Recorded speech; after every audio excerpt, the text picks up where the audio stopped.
আমাদের আজকের স্বাধীন বাংলাদেশের যে সকল জাতীয় বীর শহীদগণের আত্মত্যাগে 5ই আগস্ট 2024 আমরা নতুন বাংলাদেশের স্বাধীনতা অর্জন করেছি।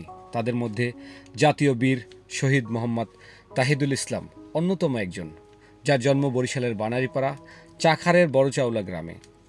22 বছর বয়সী এই তরুণ বাবা মায়ের 4 সন্তানের মধ্যে সবার ছোট।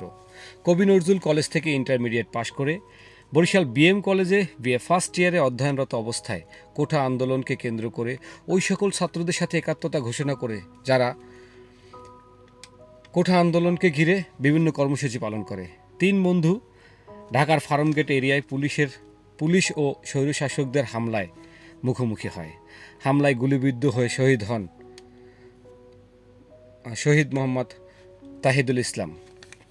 পারিবারিক অসচ্ছলতা দমাতে পারেনি এই অধিকার আদায়ের করতে। 2 বন্ধু পারেনি শেষ রক্ষা করতে, তাহিদুলকে বাঁচাতে। তার পিতা আব্দুল মান্নান সর্দার ও মাতা লাভলি বেগম সন্তানহারা শোক আর অসচ্ছলতা ঘিরে ধরেছে। আমি স্থানীয় প্রশাসন ও সরকারের তরফ থেকে এই শহীদ পরিবারের প্রতি সহযোগিতার হাত বাড়ানোর আহ্বান করছি। স্ক্রিনে শহীদের বাবার নাম্বার দেয়া রয়েছে। সবাইকে যার যার নিজ উদ্যোগে এগিয়ে আসার আহ্বান করছি। এই উদ্যোগ আসলে আমাদের নিজ থেকে নেওয়া উচিত ছিল। আমরা এই স্বাধীন একটা রাষ্ট্র পেয়েছি। আপনি স্ক্রিনে দেখতে পেরেছেন আসলে কি অসচ্ছল পরিবেশ থেকে উঠে এসেছে আমাদের এই তাহিদুল ইসলাম। আমি আসলে বলে বুঝাতে পারবো না, তারপরও আপনাদের সবাইকে রিকোয়েস্ট করতেছি এর সাহায্যের জন্য সবাই এগিয়ে আসুন প্লিজ। আমরা আসলে তৌহিদের বাবার কাছে আসছি, আব্দুল মান্নান না, আব্দুল মান্নান, যে আসলে এই হচ্ছে আমাদের 2024-এর যে দেশ স্বাধীন হয়েছে সেই স্বাধীনতার একজন শহীদের বাসায় এসেছি। আসলে তার পরিবারের জন্য নিজের থেকে কিছু করার চেষ্টা থেকে আসলে আমাদের আশা।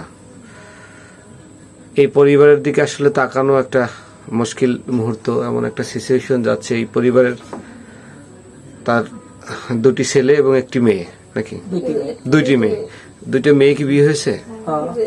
2টি বিয়ে হয়েছে। আপনার এই সন্তান ছিল ছোট। বরিশাল বিএমএ ফার্স্ট ইয়ার পড়তেছিল, কবি নজরুল থেকে ইন্টারমিডিয়েট কমপ্লিট করে।